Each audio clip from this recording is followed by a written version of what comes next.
Hi friends, welcome to Cooking Sparta. இன்னைக்கு நாம சுவையான மட்டன் குழம்பு ஈஸியா எப்படி செய்யறதுன்னு பார்க்கலாம். இந்த மட்டன் குழம்பு சாதம், இட்லி, தோசை, சப்பாத்தி, பூரி, புரோட்டா எது கூட வச்சு சாப்பிட்டாலும் ரொம்ப டேஸ்டா இருக்குங்க. இந்த குழம்புல மசாலா பொருட்களை ஃப்ரெஷ்ஷா அரைச்சு யூஸ் பண்ண போறோங்க. அதனால டேஸ்ட் ரொம்ப சூப்பரா இருக்குங்க. வாங்க வீடியோக்குள்ள போகலாம். ஃபர்ஸ்ட் ஸ்டவ் ஆன் பண்ணி ஒரு பேனை அடுப்புல வச்சு பேன் சூடானதும் 2 டேபிள் ஸ்பூன் எண்ணெய் ஊற்றிக்கலாம். எண்ணெய் சூடானதும் 2 டேபிள் ஸ்பூன் வரமல்லி சேர்த்துக்கலாம். அடுத்து இதோட 1 டேபிள் ஸ்பூன் சீரகம், 1 டேபிள் ஸ்பூன் மிளகு, 1 டேபிள் ஸ்பூன் சோம்பு, ஒரு பட்டை, 4 கிராம்பு, 2 பீஸ் இஞ்சி, ஒரு கைப்பிடி அளவு பூண்டு, அதாவது ஒரு முழு பூண்டு, 2 கைப்பிடி அளவு சின்ன வெங்காயம், கொஞ்சம் கருவேப்பிலை எல்லாத்தையும் போட்டு வதக்கிக்கலாம்.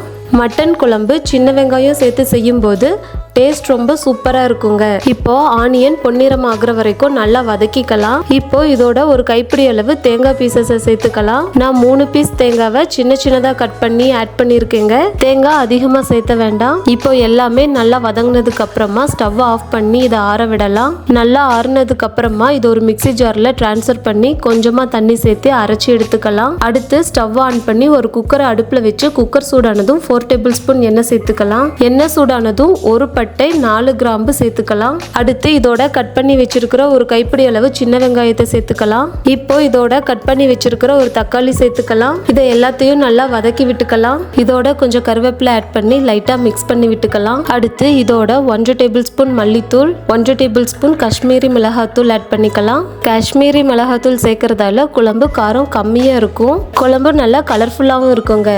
இதோட 1/4 டேபிள் ஸ்பூன் மஞ்சத்தூள் சேர்த்துக்கலாம். 1/2 டேபிள் ஸ்பூன் உப்பு சேர்த்துக்கலாம். எல்லாத்தையும் நல்லா மிக்ஸ் பண்ணி விட்டுக்கலாம். இதோட அரைச்சு வச்ச மசாலாவை சேர்த்துக்கலாம். மசாலாவை நல்லா மிக்ஸ் பண்ணி விட்டுக்கலாம். அடுத்து இதோட நல்லா கழுவி கிளீன் பண்ணி வச்சிருக்கிற 1/2 kg மட்டனை சேர்த்துக்கலாம். மட்டனை மசாலா கூட நல்லா மிக்ஸ் பண்ணி விட்டுக்கலாம். அடுப்பை சிம்ல வச்சு 2 மினிட்ஸ் மட்டனை அப்படியே வேக விடலாம். இப்போ இதோட கொஞ்சமா கொத்தமல்லி சேர்த்துக்கலாம். மட்டன் வேகிறதுக்கு தேவையான தண்ணி சேர்த்துக்கலாம். நான் 3 டம்ளர் தண்ணி சேர்த்துருக்கேங்க. உங்களுக்கு குழம்பு கொஞ்சம் கெட்டியா வேணும்னா நீங்க 2 டம்ளர் தண்ணி சேர்த்துக்கோங்க. குழம்ப நல்லா கலந்து விட்டுக்கலாம். உப்பு காரம் செக் பண்ணி பார்த்துட்டு பத்தலைனா கொஞ்சமா ஆட் பண்ணிக்கலாங்க.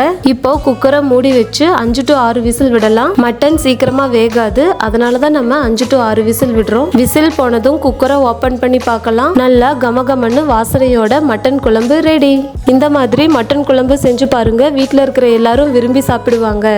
நீங்க செஞ்சு பார்த்துட்டு உங்க ஃபீட்பேக்கை கமெண்ட் பாக்ஸ்ல சொல்லுங்க. உங்களுக்கு இந்த வீடியோ பிடிச்சிருந்தா லைக் பண்ணுங்க, ஷேர் பண்ணுங்க, சப்ஸ்கிரைப் பண்ணுங்க. மறக்காம சைட்ல இருக்க பெல் பட்டனை கிளிக் பண்ணுங்க. தேங்க்ஸ் ஃபார் வாட்சிங்.